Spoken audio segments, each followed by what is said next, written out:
Déjame echarle gasolina al fuego, mi querido Ramiro Padilla Tondo. Si no vinieran de una dictadura como la cubana, los médicos, los 500 que se están contratando, si vinieran de una democracia del primer mundo, digamos, de Alemania, de Estados Unidos, ¿tendríamos este escándalo? Perdón que le meta este tema del clasismo y del racismo, pero creo que también va de la mano, ¿no? Es un asunto, como bien dices, como bien ha estado establecido desde siempre, que es una visión, como lo planteabas, desde ahora, desde la irrupción en los medios de la doctora Nacesi.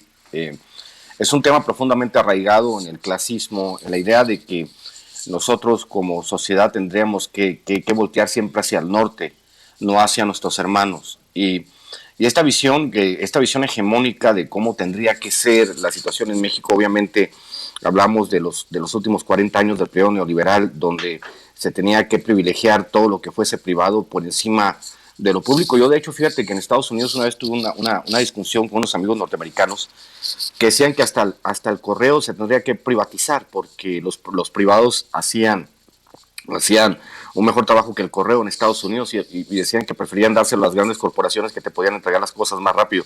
Entonces yo me puse a pensar en esta visión de lo privado sobre lo público, que lo privado siempre va a ser mejor que lo público, pues obviamente cuando tú trabajas de manera denodada para destruir todo lo público, para convertirlo en privado, pues se generan este tipo de visiones.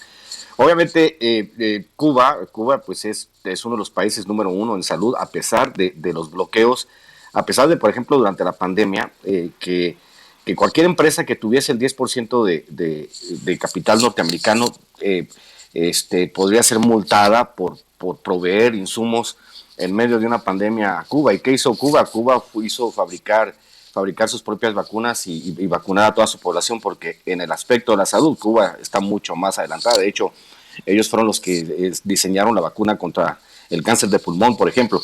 En muchos de los aspectos, y hay mucha gente que hace turismo médico para ir a la isla porque saben que eso es mucho más barato y es mucho. Yo tengo muchas historias con los cubanos, de hecho, los médicos cubanos son bravísimos en ese aspecto y saben ellos que son profesionales altamente calificados a pesar de los embargos y a pesar de esta visión neoliberal de que todo tendría que ser privado y que siempre los privados lo van a hacer mejor. Bueno, la sangría que hemos tenido nosotros en el asunto del sistema de salud en México, por ejemplo, el doctor Francisco Sepúlveda Cañamar, de hecho, que es un doctor que después voy a seguir citando y ojalá algún día lo invites, mi querido Vicente, que es un cuate que se dedica a desmentir todo este tipo de cosas, habla con cifras contundentes. Por ejemplo, dice que cada año, gracias al huachicoleo médico, se iban por el caño 300 mil millones de pesos, que había más de 317 hospitales abandonados en obra negra desde inicios de siglo, de los cuales han rescatado este gobierno, fíjate, para que le digan así, 134 se han. Dice también que hay una carencia de 200,000 médicos, imagínate, y algunos lo ponen hasta en 800,000. Y hay que recordar el hoyo negro que había en en el sistema de salud cuando los intermediarios, que ni siquiera eran farmacéuticas, eran los que le vendían medicamentos al Estado, le abrían un hoyo de 100,000 millones de pesos al año.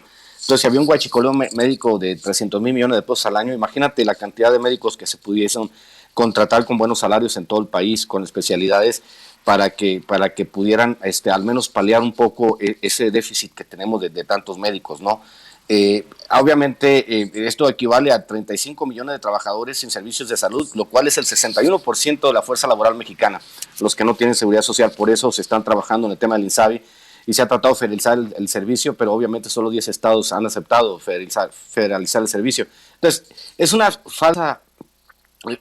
falsa dicotomía lo que se presenta aquí, porque esos 500 médicos representan el 0.4% de lo que se necesita en cuestión de médicos en el país. Entonces es falso, es totalmente falso y obviamente tiene que ver con el sensacionalismo y con el libreto que se le entrega a todos para el nado sincronizado. Y pues obviamente es una crítica genérica intercambiable. Esto es lo que dice Ciro, lo puede decir el Rivapayaso, lo puede decir Loré, lo puede decir todos, ¿no? Es simplemente digamos, una crítica del doctor Simi, ¿no? O sea, vamos a criticar lo mismo, es la misma crítica, pero más barata. Entonces, pues obviamente ya llega al punto en que nosotros decimos, ya señores, de verdad, ¿creen que criticando al gobierno van a ganar? Pues no, ni la oposición, ni los grupos hegemónicos empresariales, ni los partidos políticos van a hacer nada con un presidente que tiene más del 70% de aprobación. Entonces, esta es una más de las luchas, de los fuegos fatuos que enarbola la oposición para tratar de dañar a nuestro país, mi querido Vicente.